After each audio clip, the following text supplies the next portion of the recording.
In today's notes, we're going to look at our third and final installment of event-driven programming.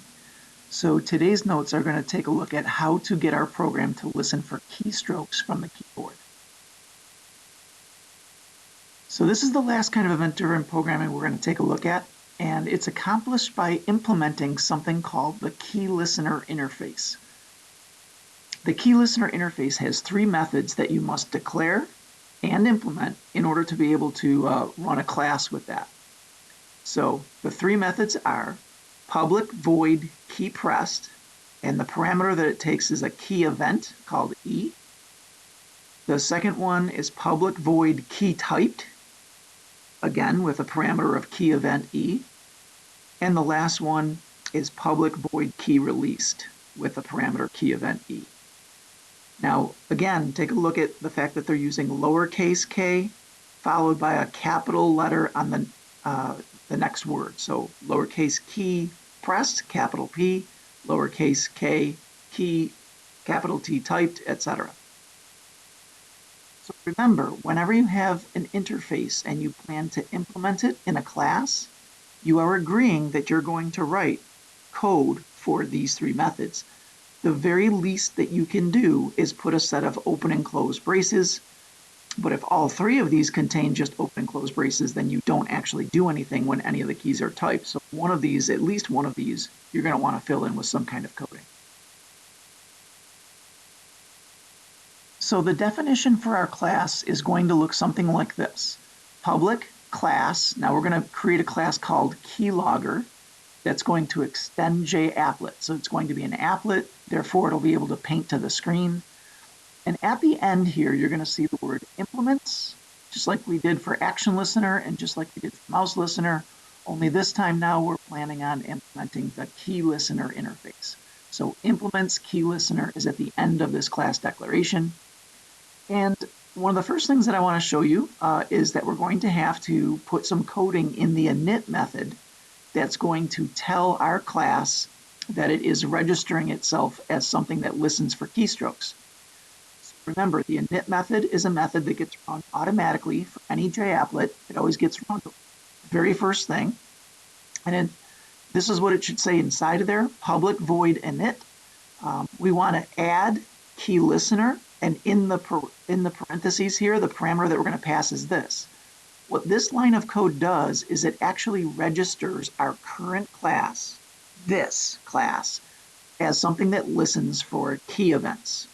So key listener is listening for something to happen with the keyboard. Now the second line of code is a new one. We haven't seen this one before. Set focusable true. What's interesting about this, and the reason why we didn't use this with the mouse listener, although we could have, set focusable true will allow your program to update the paint window even when the cursor is not inside the paint window. So with our mouse listener class and when we did the mouse clicking, we were inside the window, so we didn't have to worry about setting focusable equal to true. But when we're listening for key events, my cursor might be outside of my viewing window, and we still want it to listen for keystrokes. That's what this line of code is going to tell Java. It's basically saying, no matter where the cursor is, I want you listening for these key events. So the next thing that we're going to look at is we're going to look at the coding that you're actually going to put in the key pressed method. So public void key pressed key event E. We're going to have a variable called x, which is going to be of the integer type. And we're going to let it be equal to e.getKeyCode. GetKeyCode is a method in the key event class. So since E is an object of the key event class, we can run methods on it. And what this getKeyCode method does is it returns a number between 0 and 255 that has a specific designation for each key on the keyboard. So for example, the spacebar is 32 and the left arrow key is 37. So every single key on the keyboard corresponds to a particular number. And when we get the key code for the key event, it'll tell us which key was pressed as a number. So this x value here is going to be an integer. And then the only other thing that the key press method is going to do is going to call repaint so that it will paint the screen again. And now let me show you what we're actually going to put in the paint method. So in the paint method, public void paint graphics G is the parameter that's being passed for that. I'm going to set the color to white, and I'm going to fill in a rectangle from 0, 0, that's the top left corner, to 1000, 1000. So basically, this is giving me the top left corner and the lower right corner of a rectangle that I'd like to fill in white. In other words, I'm refreshing the entire screen, just painting the whole thing white. Then I'm going to set my color to blue, and then I'm going to do a g.drawString command, just like we did in our Hello World project. And whatever you put inside the quotation marks is what it's going to write out to the screen. So it's going to say the key you typed was, and then it's going to concatenate on the end of that the value of x, which, if you'll remember, x was the value of the number that represents what key was pressed. Now, after that comma right there, you're going to see two numbers behind this. In this particular example, it's 100, 100, and that is the starting x and starting y location for where this information should be painted onto our screen. So the sentence, the key you typed was, and then a number, will start at an x location of 100 and a y location of 100.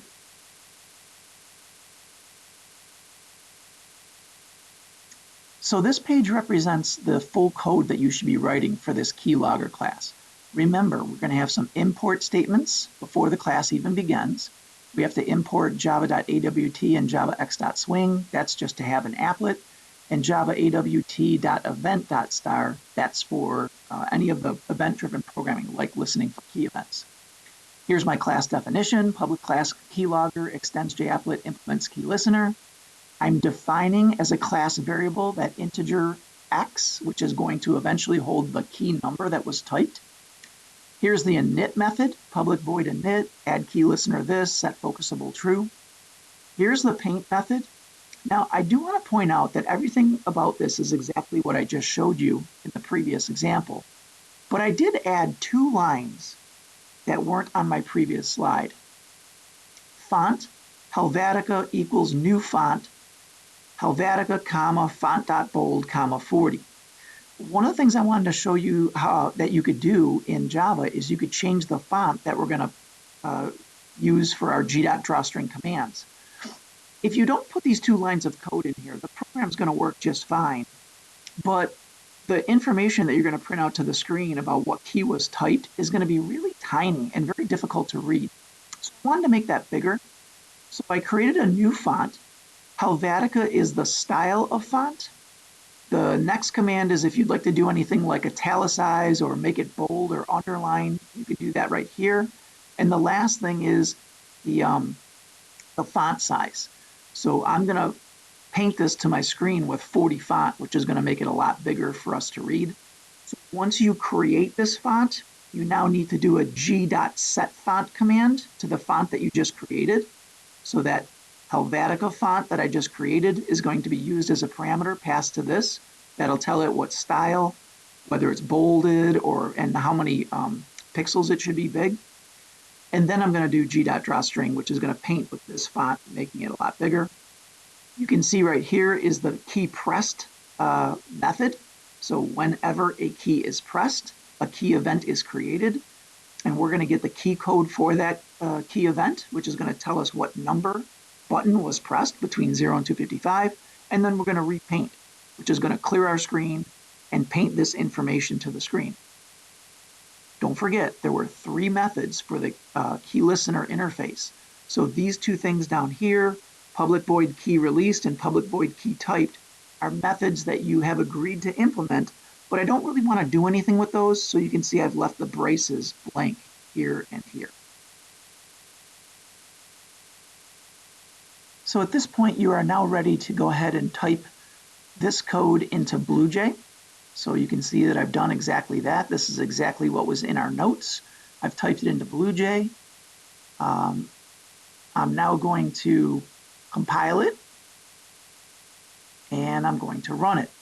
Now remember, this is an applet, so we don't have a main method. We're just going to run applet. And it's going to ask you for how big you want your viewing window to be. I'm going to leave it at 500, 500.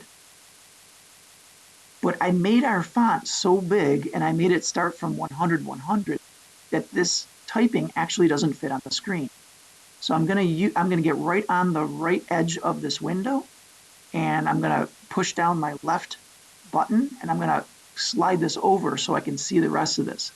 Remember, we had initially set the value of x equal to 0, so paint gets called one time before we've even done anything. So it's telling me the key you typed was 0 before I've even typed any keys, because that's the initial value for x. Now, this program is going to sit here and not do anything until you actually type a key. So I'm going to push the space bar, and we're going to find out that the space bar is actually number 32. Now you can go ahead and hit other buttons as well.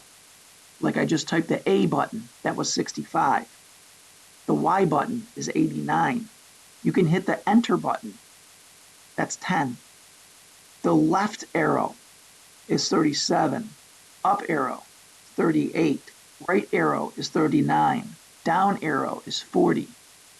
Go ahead and play around with this and hit any button you want, and it will tell you what is the ASCII integer number for that particular button. So go ahead and find out what the numerical value is for backspace. It's 8.